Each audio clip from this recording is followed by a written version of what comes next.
Commander Alan Brooks stood alone on the observation deck of the USS Vigilant. The vast emptiness of space stretched before him, broken only by the distant flashes of light that marked yet another battle he was forbidden to join.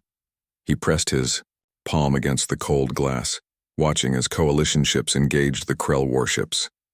The battle raged just far enough away that his ship's sensors could detect it, but not close enough to participate. Another day of watching from the sidelines, he muttered to himself. The door behind him slid open with a soft hiss. Lieutenant Susan Gray entered, her steps measured and precise as always. Her red hair was pulled back in a tight bun, and she carried a datapad in her right hand. "Commander, we've received new orders from Earth Command," she said, offering him the device. Brooks took the datapad without looking at it. "Let me guess. Maintain our position and stay out of the fight?" "Yes, sir. We are to remain at least 500,000 kilometers from the engagement zone." Brooks finally looked down at the orders, scanning them quickly. Same instructions as the last 7 battles they had observed. Stay back. Watch. Report. Do not engage unless directly attacked. Do not offer assistance to coalition forces. 3 years, Brooks said, handing the datapad back to Gray. 3 years since the coalition banned humans from their military operations with no real explanation. Just fancy diplomatic talk about strategic reassignment and specialized roles away from direct combat. Gray nodded. "The crew is growing restless, sir. They joined Space Command to make a difference, not to watch others fight." Brooks turned back to the window. In the distance, a coalition cruiser exploded in a brilliant flash of light, quickly swallowed by the darkness of space. The Krell ships pressed forward, their black, jagged hulls barely visible except when they passed in front of stars, temporarily blocking their light. "The coalition is losing this war," Brooks said softly. "We all know it. They know it. Yet they still refuse our help." "Perhaps pride, sir?" Gray suggested. "No species likes to admit they need help." Brooks shook his head. "This goes beyond pride. I fought alongside the Valkyrie and the Meridians before the ban. They respected us, welcomed us. Something changed, and suddenly we were pushed away from the front lines." The ship's communication system chimed. "Commander Brooks to the bridge," came the voice of Navigation Officer Paul Weber. "On my way," Brooks replied. He gave one last look at the distant battle before turning to leave. "Keep monitoring the engagement, Lieutenant. Record everything." "Yes, sir." On the bridge, the crew worked quietly at their stations. The large view screen showed the same battle Brooks had been watching from the observation deck, but with tactical overlays displaying ship movements and weapon discharges. "Report," Brooks said as he took his seat in the command chair. Weber turned from his console. "Sir, we're picking up distress signals from 3 coalition vessels. Their engines are disabled, and they're drifting toward Krell lines." "How far? Are they from our position?" "The closest is approximately 520,000 kilometers, sir." Brooks leaned forward. "Just outside our restriction zone." Communications Officer Maria Diaz spoke up. "Sir, the coalition command vessel is ordering their ships to fall back. They're abandoning those damaged vessels." Brooks felt his jaw tighten. "Are there survivors on those ships?" "Life sign readings are positive, sir," Weber confirmed. "Estimated several hundred crew members across all 3 vessels." Executive Officer Ben Carter stood beside Brooks's chair. "Sir, our orders are clear. We can't enter the engagement zone." Brooks stared at the screen, watching as the coalition fleet began a coordinated retreat, leaving their damaged ships behind. The Krell vessels moved like sharks sensing blood, turning toward the helpless prey. "Those people are going to die," Brooks said quietly. "Sir," Carter insisted, "if we violate the exclusion order, it could create a diplomatic incident." Earth Command was very specific. Brooks cut him off with a raised hand. "Earth Command isn't out here watching people being abandoned to die." He stood up. "Plot an intercept course to the nearest damaged coalition vessel. Prepare rescue shuttles." Carter stepped closer, lowering his voice. "Commander, this is a direct violation of orders. Note your objection in the log, XO." Brooks turned to address the bridge crew. "I want it clear that this decision is mine alone. Anyone uncomfortable with this action may remove themselves from the bridge without consequence. No one moved. Very well. Brooks returned to his chair. Helm, take us in. Weapons, shields at maximum. Let's see if the Krell want to test how serious we are about this rescue mission. Aye, sir, came the chorus of responses. The USS Vigilant surged forward, its engines glowing bright against the blackness of space. As they closed the distance, Brooks could see the damaged Coalition ships more clearly now. One was a Valkyrie cruiser, its normally sleek hull now torn open in multiple places. The other two were smaller vessels, a Meridian scout ship and a Solari support craft. Sir, Diaz called out, we're being hailed by the Coalition command ship. On screen, Brooks ordered. The face of Admiral Jen of the Solari appeared, his silver skin reflecting the emergency lights of his bridge. His large, pupilless eyes narrowed at the sight of Brooks. Commander Brooks, you are violating the terms of the Human Exclusion Protocol. Return to your assigned position immediately. Brooks stood to face the alien admiral. With all due respect, Admiral, you're abandoning your people to die. We're moving to rescue them. This is not your concern, Jen said sharply. This is Coalition business. Those are people out there, Brooks countered. Coalition or not, we won't sit by and watch them be slaughtered when we can help. You do not understand the complexities, then explain them to me, Brooks interrupted. For 3 years, humanity has respected your ban with no explanation. We've watched from the sidelines as the Krell push deeper into Coalition space. We've offered aid, resources, ships, all refused. At least tell me why we can't save those people. Admiral Jen was silent for a moment. Something flickered across his face. Was it shame? Your assistance is not advisable, Jen finally said. Return to your position, Commander.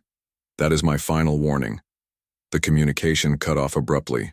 They're powering weapons, sir, Weber reported, tension evident in his voice. Coalition ships are turning toward us. The bridge fell silent. Everyone looked to Brooks. He took a deep breath. Hold course. Continue toward the damaged vessels. Sir, Carter said quietly. Are we really going to engage Coalition forces? Brooks watched the screen as both Krell and Coalition ships adjusted their positions, both now seemingly focused on the human vessel that had entered the fray. No, he finally said. If they fire, we withdraw. I won't start a war with our former allies. He turned to face his XO. But I need to know how far they'll go to keep us away. What are they hiding that's worth sacrificing their own people? The tension on the bridge was palpable as the Vigilant continued its approach. Sir, Weber called out suddenly. The Krell. Ships are breaking off their attack on the damaged vessels. They're retreating. Brooks returned to his chair, watching in confusion as the Krell warships turned and accelerated away from both the human ship and the Coalition fleet. That doesn't make any sense, Carter said. They had easy targets. Unless, Brooks began, a new thought forming. Unless they're more afraid of us than they are eager to destroy those Coalition ships. The bridge crew exchanged glances as the implications sank in. Continue rescue operations, Brooks ordered. And start analyzing every piece of data we can. Gather. I want to know what happened here today. As the Vigilant approached the damaged Valkyrie cruiser, Brooks knew one thing for certain. He was done accepting the Coalition's silence. It was time to find out why humans had really been banned from the battlefield. Dr. Olivia Martinez rubbed her tired eyes. The lab lights had been dimmed hours ago, but she remained at her workstation, studying the medical data collected from the USS Vigilant's rescue mission. As chief xenobiologist at North American Space Command, she had been granted access to all biological readings taken during the encounter.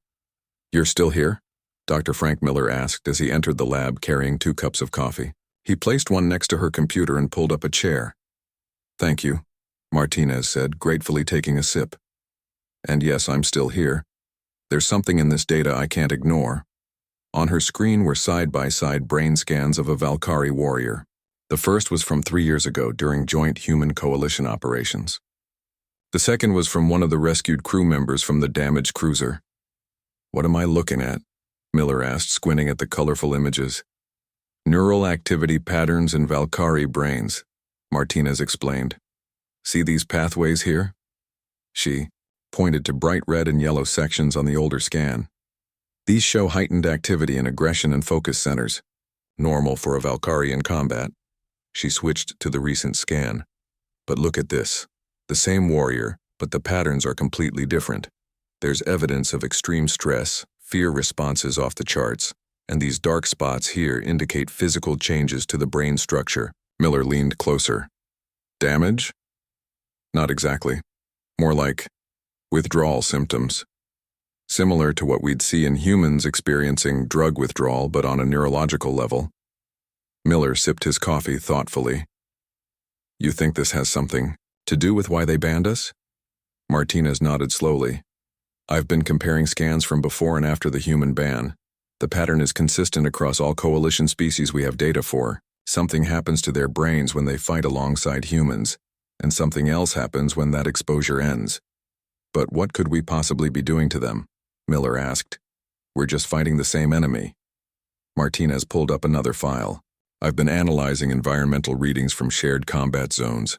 Atmospheric composition, radiation levels, electromagnetic fields, anything that might explain the effect. And? Nothing conclusive yet. But I'm starting to think it might be something we produce. Something in our biochemistry that affects them. The lab door slid open again and Commander Brooks walked in. His uniform was wrinkled and dark circles under his eyes suggested he hadn't slept since returning to Earth. Dr. Martinez, he greeted her. I was told you might have findings to share. Martinez gestured for him to join them. Commander, I believe I'm onto something, but I need more data. The medical readings from your rescue operation are helpful but limited. What kind of data do you need? Brooks asked. Ideally, I need access to coalition medical records from the period when humans were first integrated into their forces, through the ban 3 years ago and up to present day. Brooks frowned. That's not going to be easy. The coalition has been tight-lipped about everything since they pushed us out. I know it's a long shot, Martinez admitted. But without that data, I'm just making educated guesses. Brooks exchanged a look with Miller, then lowered his voice. What if I told you we might have a way to get that data? Martinez raised an eyebrow. I'm listening. There's a mission being planned. Off the books. A coalition medical research station near Neptune was abandoned last month when they pulled back their defensive perimeter. It's just sitting there, likely with all its data intact. Miller looked nervous. You're talking about a covert operation to steal coalition intelligence? That's risky, Brooks finished for him. Yes, but Earth Command is getting desperate. The Krell advance is accelerating. 3 more coalition systems have fallen in the past month. Martinez considered this. And you think this station might have the answers we need? It's our best shot, Brooks said. A small team, quick in and out. The station specializes in combat medicine and psychological research. Martinez nodded slowly. If they were studying the effects humans had on their soldiers, that's where the research would be. Exactly, Brooks agreed. Captain John Peters is leading the mission. They launch in 12 hours. Martinez began shutting down her workstation. I need to be on that mission. They'll need someone who knows what to look for in the medical databases. Brooks shook his head. Too dangerous. Peters and his team are trained for this kind of operation. And they're trained to understand complex xenobiology research data, to know which files matter and which don't, Martinez challenged. Commander, I've been studying coalition physiology for 15 years. I know their medical terminology, their research protocols. Your team doesn't. Brooks looked conflicted. Dr. Martinez, Olivia, she corrected. Olivia, he continued. This isn't a research trip. If they're caught, it could be considered an act of war. We're already heading for war, Miller interjected, surprising them both. If the coalition keeps losing and we keep sitting on the sidelines, there won't be anyone left to be mad at us for stealing their data. Brooks sighed heavily. I'll talk to Peters. No promises. 10 hours later, Martinez found herself strapping into a seat aboard a stealth transport ship. The vessel was small, designed for speed and minimal sensor visibility rather than comfort. Captain John Peters, a compact man with a serious expression, briefed his team of 6 special operations soldiers plus Martinez. "Our window is narrow," Peters explained, pointing to a holographic display of the Neptune sector. "Coalition patrols pass through this region every 18 hours. We'll have approximately 4 hours on the station to get what we need and get out." One of the soldiers, Sergeant Kate Williams, checked her weapon. "Rules of engagement, sir?" "Non-lethal only," Peters replied firmly. "The station should be empty, but if we encounter any Coalition personnel, we use stun rounds. We're there for information, not to hurt anyone." Martinez clutched the small data drive in her pocket. It contained specialized software to help her navigate alien medical databases quickly. "Once we're inside," Peters continued, "Dr. Martinez will access the main research database while we secure the station and download any additional intelligence we can find. Any questions?" When no one spoke, Peters nodded. "We launch in 30 minutes. Check your gear and be ready." As the others dispersed to prepare, Peters approached Martinez. "Dr. Martinez, I want to be clear. You follow my orders exactly. If I say run, you run. If I say hide, you hide. Understood?" Martinez met his gaze steadily. "Understood, Captain. But the same goes for you when we're in that database. If I say download, you download. If I say this file is important, you believe me."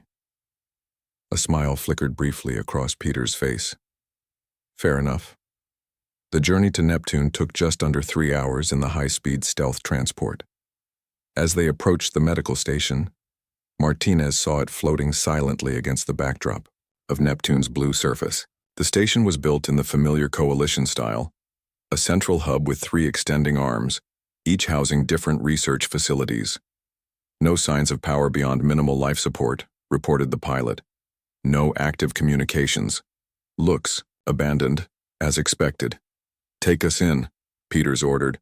"Quiet approach to docking bay 2. Martinez felt her heart racing as the transport silently maneuvered toward the station. What they would find inside could change everything.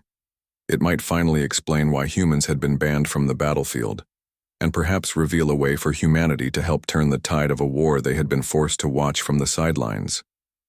As the airlock sealed and the team prepared to enter the abandoned station, Martinez couldn't shake the feeling that they were about to uncover something that would forever change humanity's understanding of their place in the galactic community.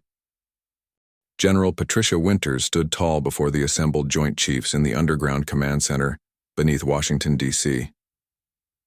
The room was silent except for the soft hum of air circulation systems. 8 military leaders from various branches sat around the large oval table, their faces grim as they waited for her to speak. "Ladies and gentlemen," Winters began, "what I'm about to share is classified at the highest level." She pressed a button on the control panel and a holographic display appeared above the center of the table. This information was obtained through multiple channels, including our recent operation at the Neptune Medical Station. The display showed medical scans, psychological profiles, and battle footage from Coalition forces. The team led by Captain Peters successfully retrieved over 3 terabytes of research data from the abandoned station. Winters continued. Dr. Olivia Martinez has been analyzing this information for the past week, along with a team of our top xenobiologists and neurologists. Admiral Kyle Bennett, a weathered man with salt and pepper hair, leaned forward. "Cut to the chase, General. Why have the Coalition powers banned humans from their battlefield for 3 years?" Winters nodded. "Dr. Martinez, please proceed with your findings." Dr. Martinez stepped forward from where she had been standing near the wall. She looked tired but determined. Her hands shook slightly as she took control of the display. "The reason humans have been banned from Coalition battles isn't because we're weak or ineffective," Martinez explained. "It's because we're too effective, in ways we never understood."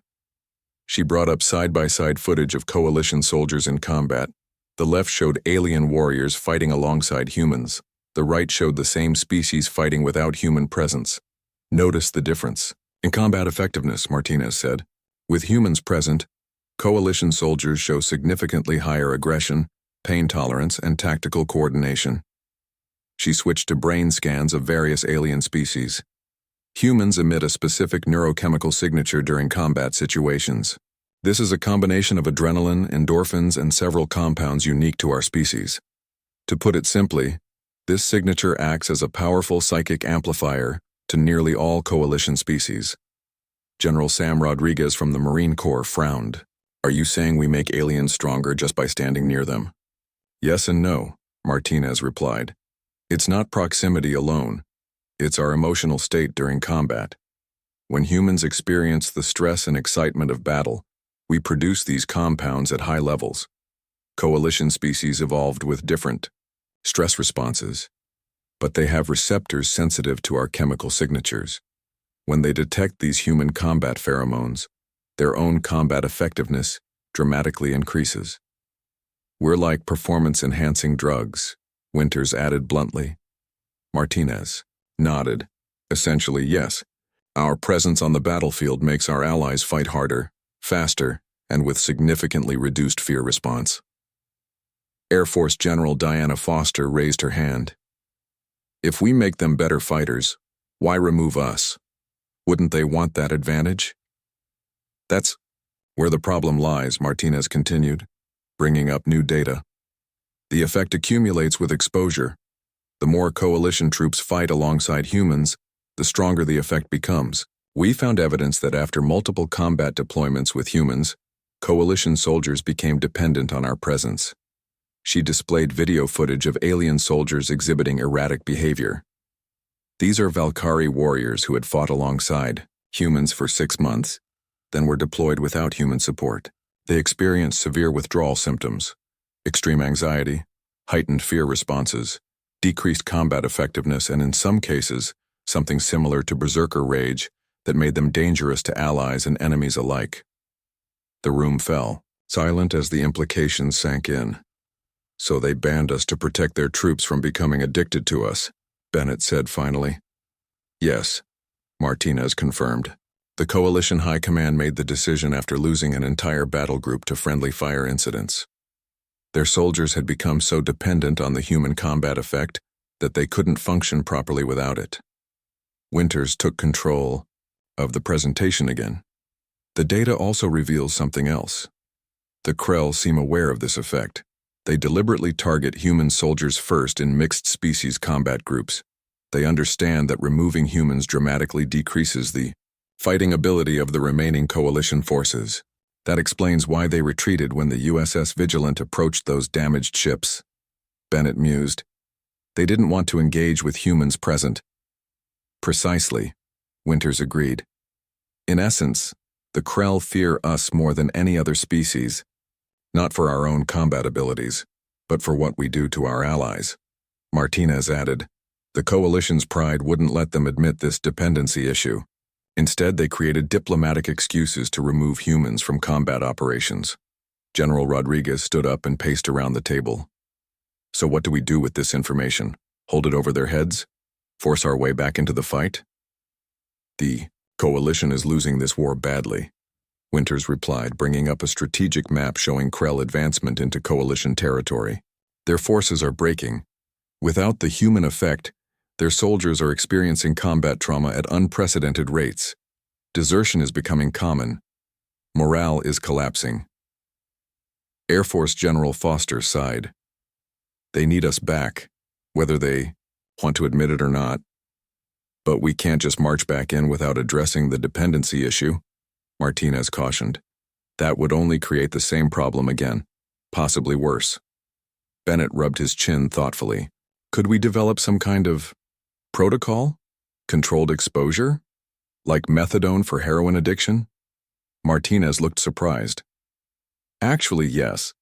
Based on the research we recovered, I believe we could create rotation schedules, limiting exposure time, and providing gradual withdrawal periods.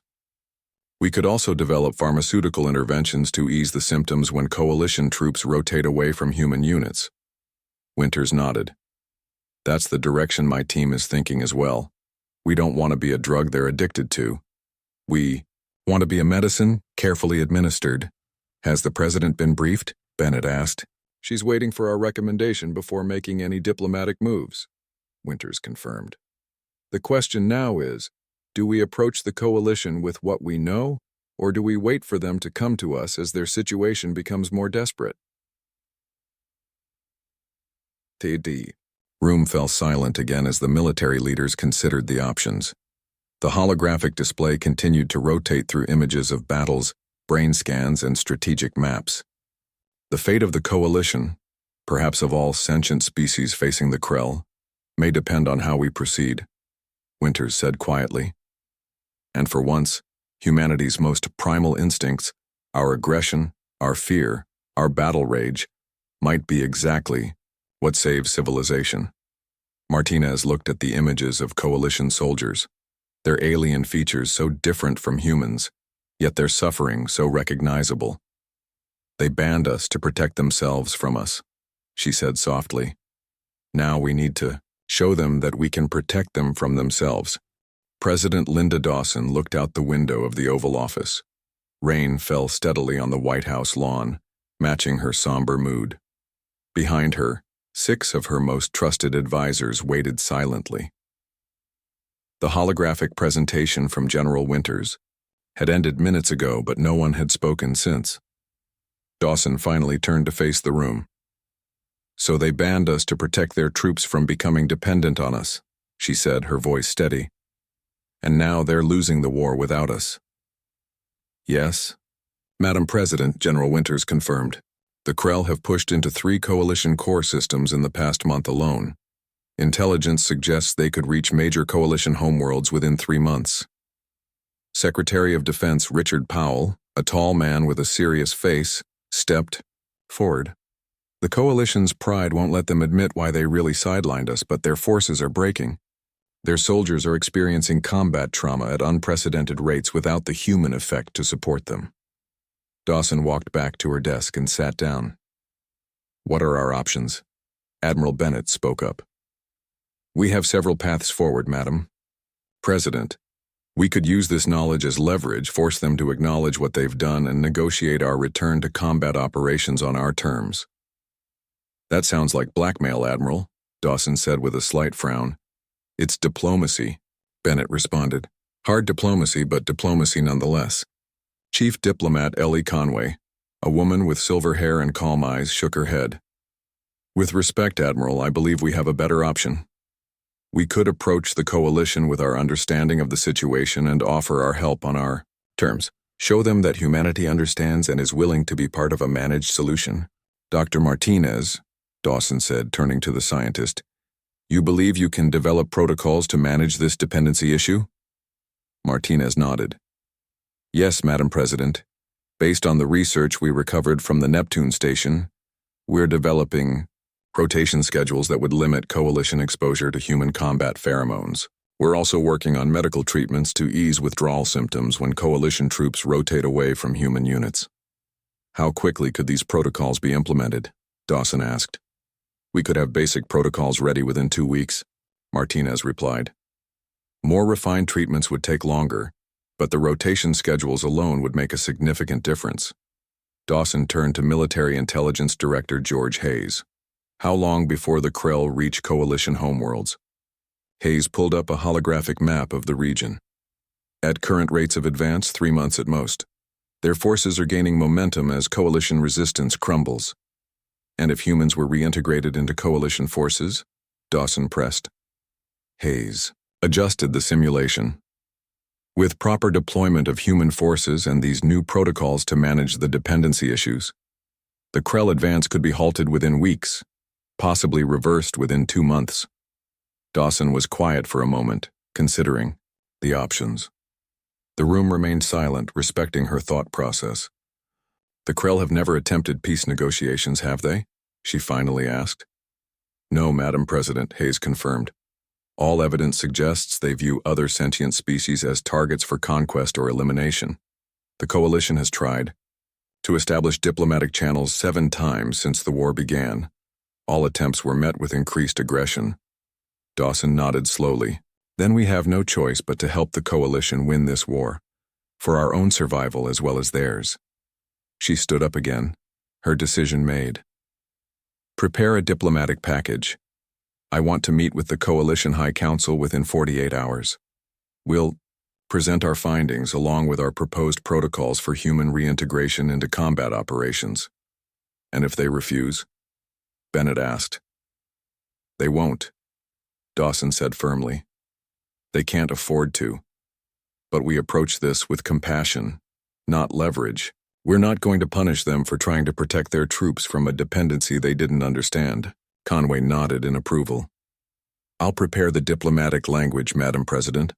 We'll frame this as mutual scientific discovery rather than human intelligence gathering. Good, Dawson said. General Winters, I want the USS Vigilant and Commander Brooks involved in this. His actions in rescuing those coalition ships started this whole discovery. It seems fitting he should be part of its resolution. Yes, Madam President, Winters agreed. Dawson looked around the room. I want one thing to be perfectly clear. We're rejoining this war to help our allies and defeat a common enemy, not to create dependency. Dr. Martinez, your protocols must be followed strictly. We will not allow coalition forces to become addicted to our presence again. Is that understood?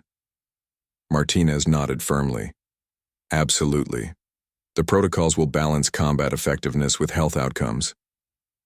Very well. Dawson moved toward the door. Let's get to work.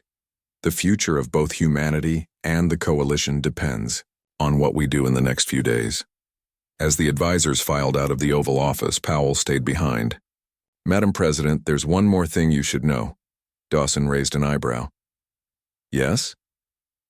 The research from the Neptune station included studies on the Krell as well.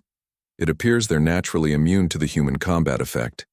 In fact, they seem to experience the opposite reaction, fear and aversion in the presence of humans producing these combat pheromones.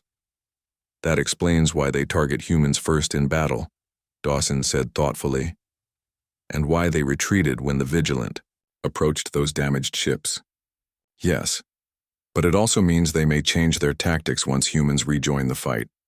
They could become even more aggressive in trying to eliminate human forces first. Dawson nodded grimly. Then we'll need to prepare our forces accordingly. Extra protection for human units, deception tactics to hide which ships carry humans. Already being planned, Madam President? Good. Dawson looked back at the rain still falling outside. It's strange, isn't it? Throughout human history, we've often feared our own capacity for violence, our aggression, our battle frenzy. Now those very traits might be what saves galactic civilization. Perhaps that's why we evolved them in the first place, Powell suggested. Not just to survive Earth's predators, but for something larger we couldn't have imagined. Perhaps, Dawson agreed. Or perhaps we're just lucky that our biological quirks are useful in this particular crisis. Either way, we have a responsibility to use this knowledge wisely. She turned back to her defense secretary with determination in her eyes. Contact the Coalition High Council. Tell them the President of the United Earth Government requests an emergency meeting. Tell them we know why humans were banned from the battlefield and we're ready to help them win this war. The USS Vigilant accelerated toward the front lines, leading a fleet of 50 human warships. The vessels moved in perfect formation, their engines glowing bright against the darkness of space. On the bridge, Commander Alan Brooks watched as the tactical display showed coalition vessels moving to intercept them. They're hailing us, sir, said Lieutenant Susan Gray from her communications station. Brooks straightened his uniform jacket. This moment had been 3 weeks in the making, ever since President Dawson's emergency meeting with the Coalition High Council. On screen, he ordered. The large view screen at the front of the bridge flickered to life. The face of Supreme Commander Zorax of the Valkyrie appeared. His craggy features and 4 eyes were set in an expression that Brooks had learned to read as a mixture of relief and shame. Commander Brooks, Zorax rumbled, his translator conveying his deep voice. Your fleet is approaching the exclusion zone. You are violating the protocols established 3 years ago. Brooks stood tall. With respect, Supreme Commander, those protocols have been revised. I believe your High Council approved the changes 2 days ago. They did, Zorax admitted. But that does not mean all commanders agree with the decision. Brooks took a step closer to the screen. Supreme Commander, we know why those protocols existed. and we know you're losing this war without us." A long silence stretched between them. Around Brooks, his bridge crew remained perfectly still, understanding the importance of this conversation. Finally, Zorak spoke again. "How much do you understand?" "Everything," Brooks replied firmly. "The neurological effects, the dependency, the withdrawal symptoms your troops suffer when separated from humans after combat exposure." The alien commander closed his eyes briefly. "Then you understand why we had to separate our forces from yours." "I understand you were trying to protect your people," Brooks replied. "But now we can work together with full awareness. We've developed rotation protocols, exposure limitations, and treatments for the dependency." He nodded to Gray, who transmitted a data packet to the Coalition flagship. "This is from Earth's United Governments, a formal offer of military assistance, along with medical protocols developed specifically to address the human effect. We don't have to be a drug you're addicted to. We can be medicine carefully administered." Zorak studied something off-screen, presumably the data they had just sent. "These protocols seem thorough." "They are," Brooks confirmed. "Developed by our top xenobiologists and medical researchers, including Dr. Olivia Martinez, who first identified the nature of the human combat effect." The alien commander was quiet for a moment longer. "The Krell have pushed into the Meridian home system.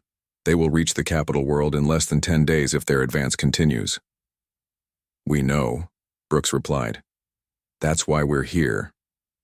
50 ships now, with another 100 to follow within the week, all staffed with rotation schedules to prevent dependency issues. You would still help us, even knowing we concealed the truth from you for 3 years?" Brooks allowed himself a small smile. "That's what allies do, Supreme Commander. We help each other, even when it's complicated." The tension on Zorax's face seemed to ease slightly. "Very well.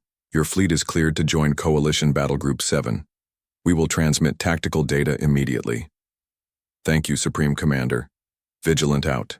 The screen went dark and Brooks turned to his crew.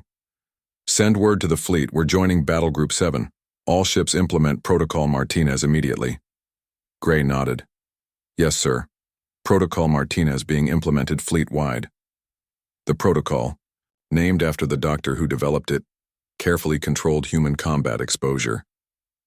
Human crews would rotate in 4-hour shifts during battle, with mandatory cool-down periods between engagements. Coalition forces would be gradually introduced to human presence, then slowly weaned off to prevent dependency. Medical treatments would help manage any withdrawal symptoms.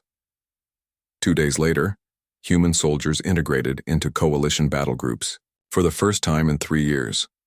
The effect was immediate and dramatic. The Krell advance not only halted, but began to reverse. Brooks stood on the bridge of the Coalition command ship alongside Supreme Commander Zorax, watching tactical displays as the combined forces pushed the enemy back from the Meridian homeworld. The human effect was clearly visible in the combat data. Coalition soldiers fighting alongside humans showed significantly higher performance metrics across all categories. "Your people are remarkable," Zorax said quietly. "Even knowing how you affect us, you came back," Brooks nodded. "That's the thing about humans. We may be dangerous even to our friends sometimes, but we never abandon our allies." "I must admit something to you, Commander," Zorax said, turning his massive body to face Brooks directly. "The High Council did not tell you everything." Brooks raised an eyebrow. "Oh? The Krell fear you. Specifically, they fear humans. Your combat pheromones have the opposite effect on them compared to us. While they make us stronger, they trigger panic and retreat instincts in Krell biology." "We suspected as much," Brooks replied. "They seem to target human ships specifically, and they retreated when we approached those damaged vessels." "Yes. They understand that removing humans dramatically decreases our fighting effectiveness, but they also cannot stay in prolonged combat with humans present. It causes a cascading fear response in their neural networks." Brooks considered this new information. "That's why they're falling back so quickly now." "Precisely. The Krell feared humans from the beginning. Perhaps they understood what we did not. And what's that? Brooks asked. Zorax placed a massive four-fingered hand on the human's shoulder. That humans don't need to carry weapons to be the most formidable species on the battlefield. You simply need to be there. 3 months later, Dr. Olivia Martinez stood in the newly established Joint Species Medical Research Center on the Meridian, homeworld. The facility had been created to further study and refine the protocols for human integration in coalition forces. The latest results are promising, she explained to a mixed group of human and alien medical officers. By carefully controlling exposure times and implementing the pharmaceutical treatments, we've reduced dependency symptoms by 78%, while maintaining 92% of the combat enhancement effect. A Solari medical officer raised her hand. But the effect is still present. Coalition forces still become somewhat dependent on human presence. Yes, Martinez acknowledged, we cannot eliminate the effect entirely. Human combat pheromones will always impact coalition biology, but we can manage it, treating it like a medicine rather than an addiction. Commander Brooks, who had been listening from the back of the room, stepped forward. The key is balance. We fight together but with awareness and protocols. Neither side can win this war alone. Later that evening, Brooks and Martinez stood on a balcony overlooking the Meridian capital city. The twin moons cast a blue glow over the alien landscape. Did you ever think, Martinez asked, that our most primal instincts would end up being our greatest contribution to galactic peace? Brooks shook his head. Throughout human history, we've often seen our capacity for aggression as a flaw, something to overcome.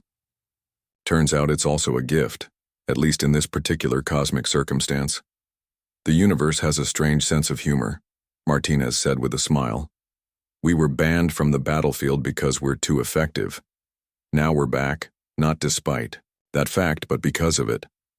In the distance, they could see coalition and human ships moving in orbit, preparing for the next push against Krell forces. The war was far from over, but for the first time in years, victory seemed possible. I wonder what other effects we might have on the galaxy that we don't yet understand, Martinez mused. Brooks looked up at the stars. I suppose we'll find out together. Humans and coalition species, learning to work with our differences rather than fearing them. That, Martinez said, might be the most human thing of all.